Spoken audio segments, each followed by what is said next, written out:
Persebaya Surabaya sempat mengawali musim ini dengan sangat baik dengan bertengger di puncak klasemen selama putaran pertama. Namun dalam beberapa pekan terakhir, performa mereka menurun dan kemudian disalip Persib Bandung. Menanggapi hal tersebut, pelatih Persib Boyan Hodak mengamati adanya sesuatu yang terjadi di dalam tim lawan sehingga terdapat penurunan performa yang cukup tajam dari tim asuhan Paul Monster tersebut. Meskipun ia tidak mengetahui secara pasti penyebabnya, Persebaya adalah tim yang bagus, mereka memulai musim dengan sangat baik. Lalu sesuatu sepertinya terjadi, saya tidak tahu apa yang terjadi di dalam tim, tapi mereka masih memiliki pemain yang sama. Meskipun Persebaya mengalami penurunan, Boyan tetap menganggap mereka sebagai lawan yang berbahaya. Menurutnya, jika Persib memberikan mereka sedikit saja ruang untuk berkembang, Persebaya bisa kembali menemukan performa terbaiknya. Mungkin saat ini mereka tidak memiliki tingkat kepercayaan diri seperti sebelumnya.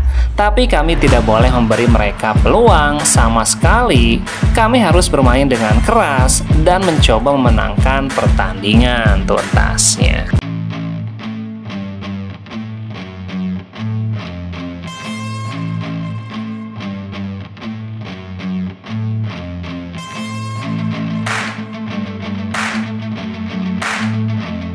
Persib Bandung telah merampungkan persiapan terakhir sebelum bertolak ke Surabaya untuk menghadapi Persebaya Surabaya.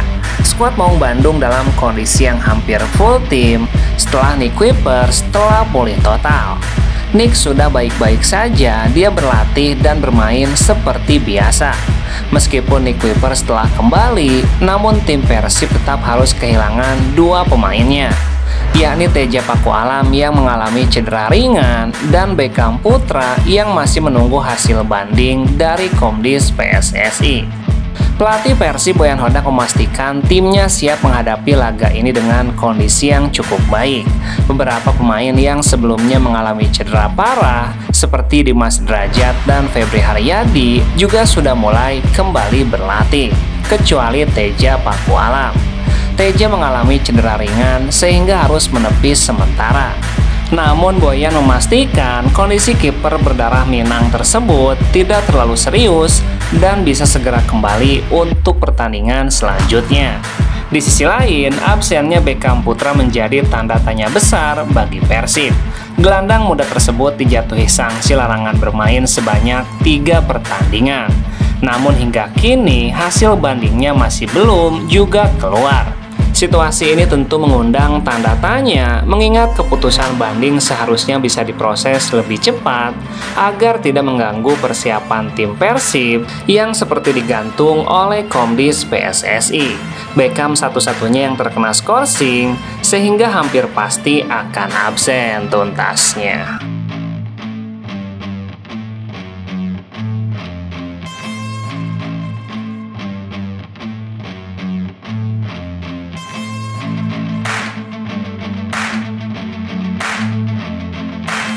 Ketua Umum PSSI Erick Thohir mengakui bahwa pihaknya telah mengirimkan undangan atau surat kepada klub Eropa untuk menghadapi Piala Presiden 2025.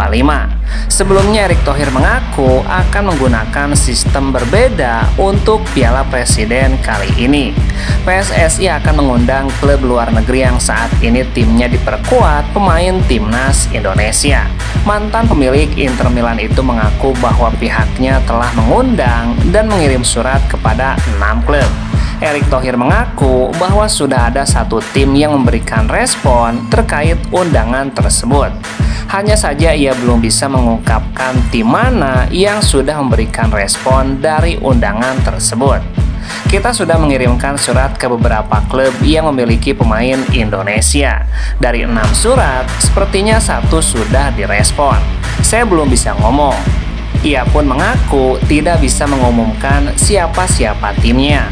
Pasalnya saat ini mereka membutuhkan setidaknya 4 tim yang harus memberikan respon. Ini karena PSSI berharap ada 4 tim yang nantinya bisa bermain dan tampil di Piala Presiden. Ada 1 yang sudah respon, 1 direview, dan 2 belum respon.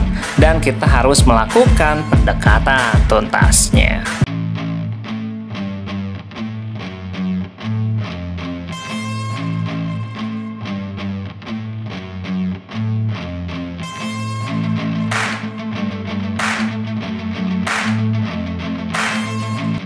Komdis PSSI telah merilis hasil sidang pemberian sanksi dan hukuman. Salah satu poin menyebutkan bahwa pemain Dewa United, Ricky Kambuaya, kembali menerima tambahan hukuman larangan bermain sebanyak 2 pertandingan. Hal tersebut membuat langkah berat pasukan Dewa United yang akan bertandang ke markas Persik Kediri pada Sabtu 1 Maret. Dewa United juga tengah fokus berburu poin demi mengejar selisih poin dengan Persib Bandung. Komdis menerangkan jenis pelanggaran menyikut pemain lawan pada saat perebutan bola serta mendapatkan kartu merah langsung. Hukuman tambahan larangan bermain sebanyak 2 pertandingan dan denda 10 juta.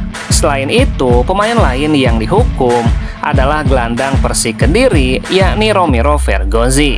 Ia mendapatkan tambahan hukuman larangan 2 pertandingan dan denda 10 juta karena menyikut pemain lawan saat menjamu Persis Solo pada 14 Februari dan mendapatkan kartu merah langsung. Sementara dari kubu Persib, belum ada kepastian soal banding Beckham Putra. Beckham Putra masih terkena sanksi larangan 3 pertandingan akibat dianggap memprovokasi oleh selebrasinya. Hingga H-1 pertandingan menghadapi Persebaya, belum ada keputusan soal banding Beckham Putra tuntasnya.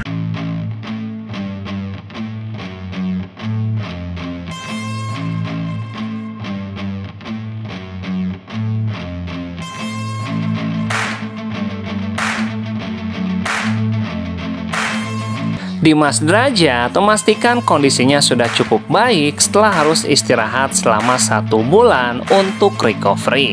Dimas Drajat telah kembali berlatih bersama skuad Persib bersama Febri Haryadi yang juga sebelumnya harus menjalani pemulihan cukup panjang.